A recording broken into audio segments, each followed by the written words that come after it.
E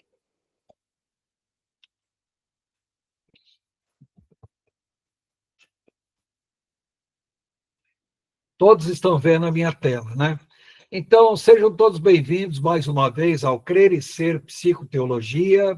Nós estamos abordando a escatologia bíblica nos dias atuais, que é o estudo das profecias bíblicas sobre o final dos tempos. Hoje, especificamente, nós vamos para a nossa lição de número 10, que tem por título: A Igreja passará pela grande tribulação?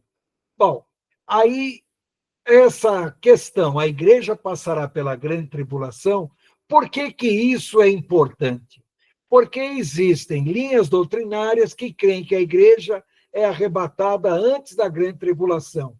Outras linhas doutrinárias creem que é no meio, outras creem que é depois, outras creem que o arrebatamento é particionado, e outras nem creem em arrebatamento propriamente dito. Então, eu coloco como um subtítulo: o arrebatamento da igreja será pré-tribulacional, pós-tribulacional, mid-tribulacional ou particionado. Bom, primeiramente eu gostaria de ler com vocês o texto bíblico que está na primeira epístola de Paulo aos Tessalonicenses, capítulo 4, do verso 13 ao verso 17.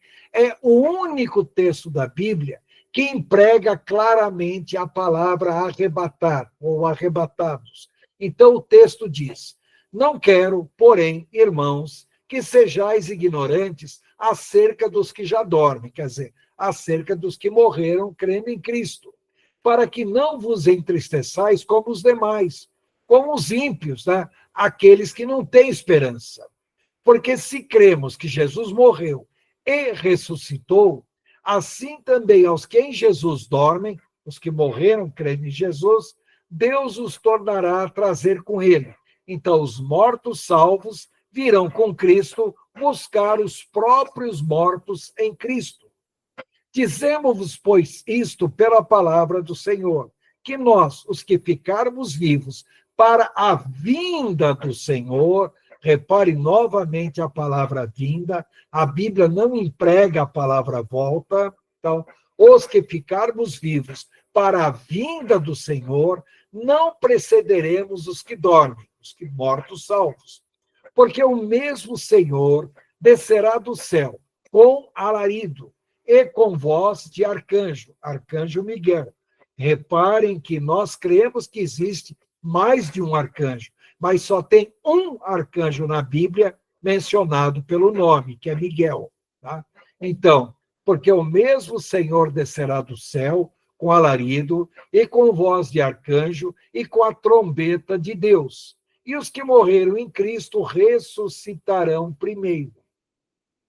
Depois nós, os que ficarmos vivos, seremos arrebatados. É a única vez na Bíblia que emprega a palavra arrebatados para falar sobre a ida da igreja ao encontro do Senhor.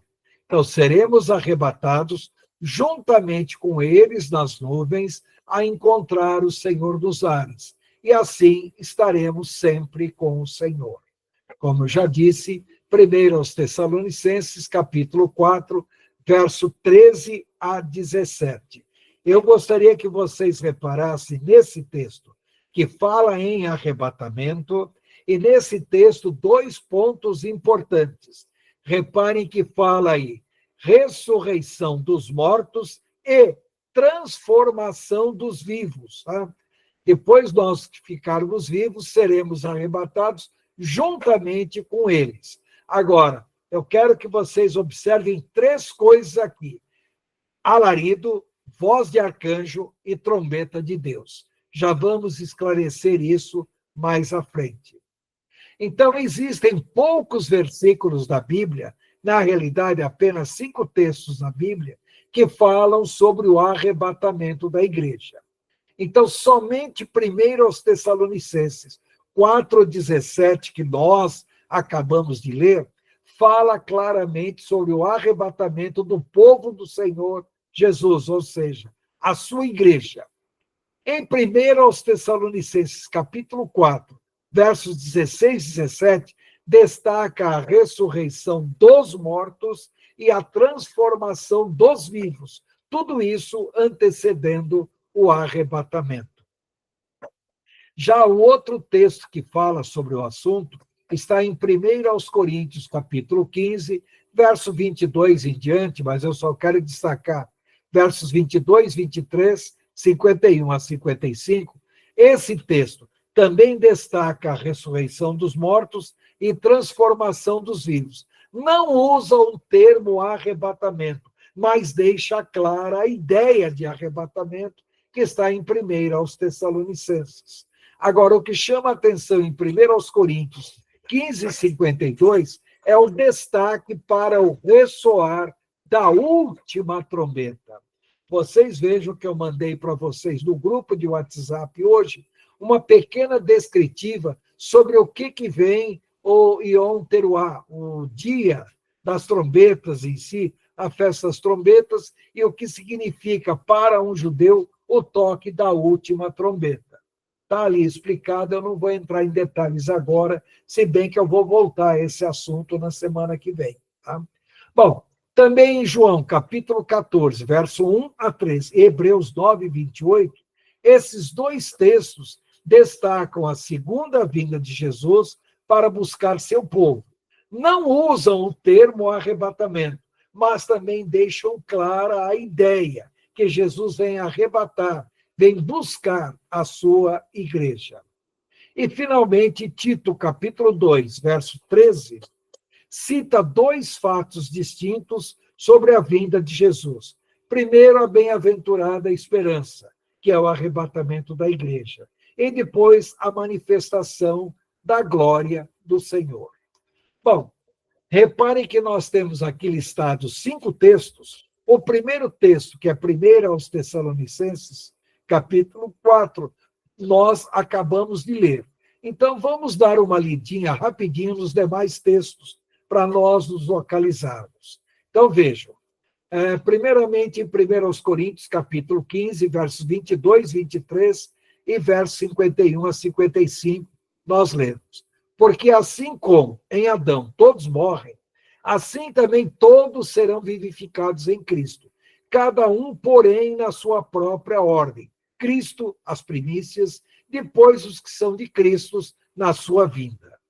E depois, eis que vos digo um mistério. Nem todos dormiremos, mas transformados seremos todos. No momento, no abrir e fechar de olhos, ao ressoar da última trombeta. Então, olhe sempre esse destaque da última trombeta. A trombeta soará, os mortos ressuscitarão incorruptíveis e nós seremos transformados também em incorruptíveis. Porque é necessário que este corpo corruptível se revista da incorruptibilidade e que o corpo mortal se revista da imortalidade. E quando esse corpo corruptível se revestir da incorruptibilidade e o que é mortal se revestir da imortalidade, então se cumprirá a palavra escrita. Tragada foi a morte pela vitória, palavra escrita em Isaías 25:8. E também, onde está, ó morte, a tua vitória? Onde está, ó morte, o teu aguilhão? Palavra escrita em Oséias, capítulo 13, verso 14. Bom, outros dois textos. Não se turbe o vosso coração, credes em Deus, crede também em mim. Na casa de meu pai há muitas moradas. Se não fosse assim, eu vos teria dito, vou preparar-vos lugar. E se eu for e vos preparar lugar, virei outra vez e vos tomarei para mim mesmo, para que onde eu estiver, estejais vós também. Jesus falando em João, capítulo 14, versos 1 a 3. E ainda, assim também Cristo, tendo se oferecido uma vez para sempre, para tirar os pecados de muitos, aparecerá segunda vez, ou virá segunda vez, sem pecado, aos que o aguardam para a salvação. Hebreus 9, 28. E o último texto que eu quero destacar aqui. Porquanto a graça de Deus se manifestou Salvador a todos os homens, educando-nos para que, renegadas a impiedade e as paixões mundanas, vivamos no presente século sensata, justa e piedosamente, aguardando, em primeiro lugar, a bendita esperança, que é o arrebatamento da igreja, e também a manifestação da glória de nosso grande Deus e Salvador Jesus.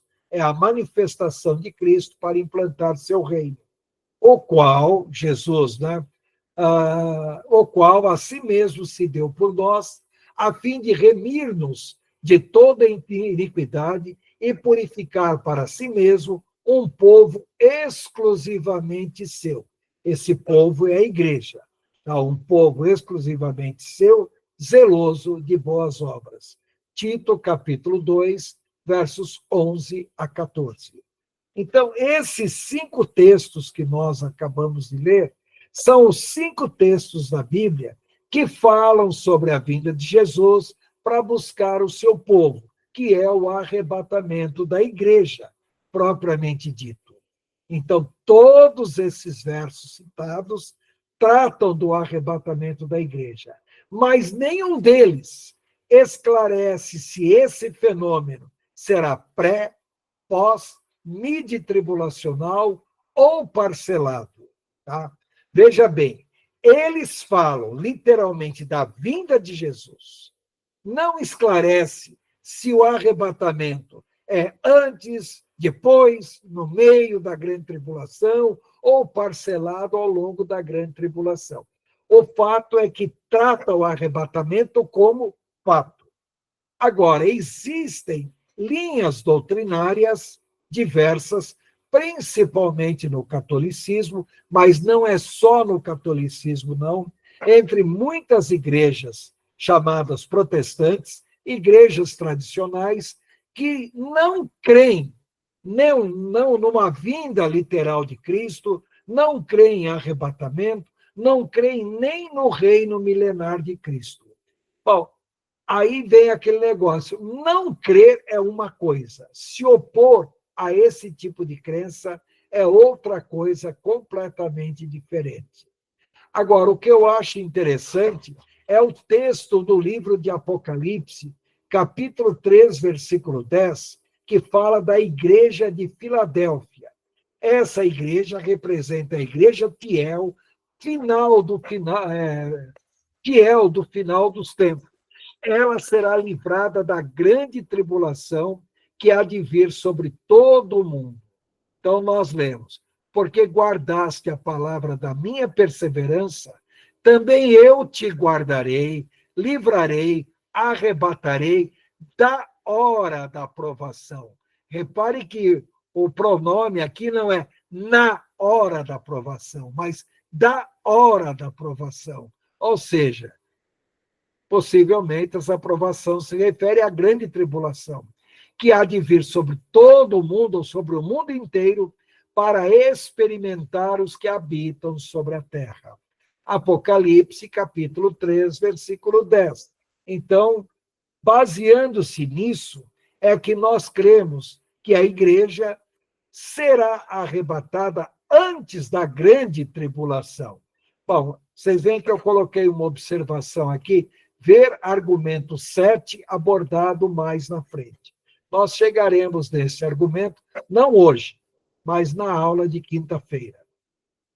Bom, então, só para resumir, nós aqui temos o esquema escatológico, já destacamos a linha de Jerusalém, já falamos sobre as regiões celestiais, sobre os seres celestiais, principalmente, que estarão extremamente ativos por ocasião dos últimos dias, dias que antecedem a vinda de Jesus. Falamos também sobre as regiões inferiores, ou inferno propriamente dito, e as suas 5 divisões: o seio de Abraão, o Hades, o abismo, o Tártaro e o Gena. Falamos também que toda a escatologia tem que ser dimensionada em cima de Israel e Jerusalém. E no momento nós estamos estudando sobre a igreja. Especificamente, hoje, nós estamos tratando do arrebatamento da igreja, propriamente dito. Quer dizer, esse assunto nós vamos falar na semana que vem, mas hoje a discussão é se o arrebatamento ocorrerá ou não, antes, após, durante ou parcialmente, em relação à grande tribulação. Então, nós queremos agora destacar alguns pontos. Primeiro, Israel e Jerusalém são os centros das profecias escatológicas. Por incrível que pareça, não é a igreja o centro da escatologia, e sim Israel e Jerusalém. A igreja é um coadjuvante importante, mas não é o centro da escatologia. E a igreja vive o intervalo entre a semana 69 e a semana 70 de Daniel. Nós, ainda nessa aula, vamos fazer uma pequena recapitulação sobre isso. O foco da escatologia é a vinda de Jesus. Então, ele virá primeiro para arrebatar sua igreja, antes da grande tribulação. E virá após a grande tribulação para se manifestar como o Messias de Israel e implantar o seu reino milenar. E depois, a Bíblia não afirma que a igreja não passará pela grande tribulação. Então, por que os pré-tribulacionistas creem nisto? Bom, pessoal, isso é o assunto que nós vamos abordar. Deixa eu apenas fazer uma pequena pausa aqui. Tá? Esse é o assunto que nós estaremos abordando. E o que eu preciso que vocês entendam é o seguinte. Já falei e repito. Em termos de escatologia bíblica, ninguém é dono absoluto da verdade. Então, nós podemos discutir, argumentar, entendo que quem crê de um jeito vai encontrar N referências bíblicas para defender o seu ponto de vista. E quem crê de maneira diferente também vai encontrar N referências bíblicas para destacar o seu ponto de vista. Nós aqui seguimos a interpretação darbiana, por vários motivos. Primeiro, porque, embora o termo darbiana seja um termo relativamente recente, começou a ser usado há apenas 200 anos, a interpretação darbiana era a interpretação adotada pela igreja primitiva. É claro que não tinha esse nome, mas era a linha de interpretação. E outra coisa, a linha de interpretação darbiana, ela, em princípio, é literalista, entende, aceita o que está escrito. Tá? Não vem com um monte de conjectura, de simbolismo, de figura. É claro que nós temos que entender que existem simbolismos, existem figuras, sim. Então, a grande maioria das chamadas igrejas evangélicas seguem essa linha de interpretação. Então, nós aqui estamos adotando a interpretação darbiana, mas não quer dizer que nós aceitemos tudo que o darbianismo prega. Tá? Eu tenho várias ressalvas, ressalvas essas que nós vamos fazendo ao longo do nosso estudo. Tá ok? Pessoal, eu não vou abrir para pergunta ainda, devido ao fator tempo, mas para evitar problemas de gravação, eu vou parar a gravação nesse momento